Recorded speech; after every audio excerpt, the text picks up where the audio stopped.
దక్షిణాయనం.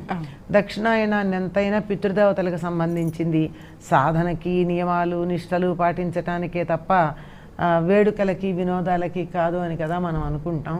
అందుకని ఇంకా అది అయిపోతుందన్న దానికి సంకేతంగా పీడ వెళ్ళిపోతుంది అని చెప్పి భోగిపళ్ళు పోస్తాం. పైగా దృష్టి దోషం పోతుంది. చిన్నపిల్లలకు గనక భోగిపళ్ళు పోసినట్టయితే కొంతకాలం పాటు దృష్టి దోషం ఉండదు వాళ్ళకి.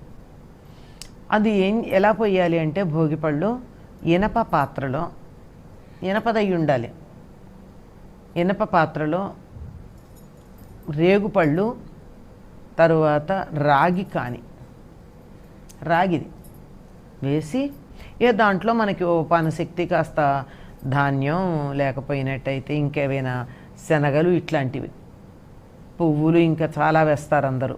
ప్రధానం మాత్రం రాగి కాని, రేగుపండు, ఇనప పాత్ర. ఈ మూడు కలిసి కనుకున్నట్టయితే ఒక రకమైనటువంటి అయస్కాంత శక్తి వచ్చి పిల్లల తల చుట్టూతా ఇట్లా తిప్పినప్పుడు వాళ్ళకున్నటువంటి దృష్టి దోషాన్నంతా అది గ్రహించేస్తుందట. అందువల్ల అలా గ్రహించి నెత్తి మీద పోస్తే కింద పడతాయి. ఆ కింద పడినటువంటి వాటిల్లో ఉన్న రాగి డబ్బుల్ని కానీ దేన్ని కానీ ఇంట్లో వాళ్ళు ఎవరు తీసుకోకూడదని చెప్తారు.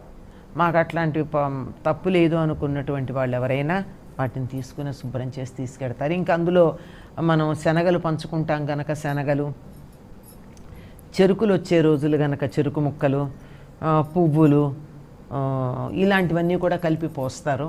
కానీ ప్రధానం మాత్రం ఇనుము, రాగి, రేగి. భోగిపళ్ళు పోసిన తర్వాత పిల్లలకి మంగళహారతి ఇచ్చి వచ్చినటువంటి వాళ్ళందరికీ తాంబూలాలు ఇస్తారు పేరంటం పిలిచి.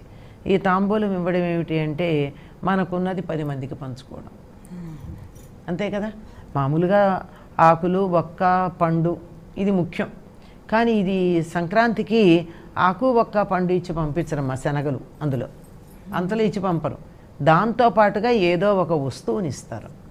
అంటే తమకి భాగ్యం ఎంతుంది, ఇంత సంపాదన అయింది, ఇంత పంట పండింది అని తమ వైభవాన్ని తెలియచెప్పుకోవడానికి ఆ తాంబూలంలో ఏదో అధికంగా ఇచ్చి పంపించడం పద్ధతిగా ఉంటుంది.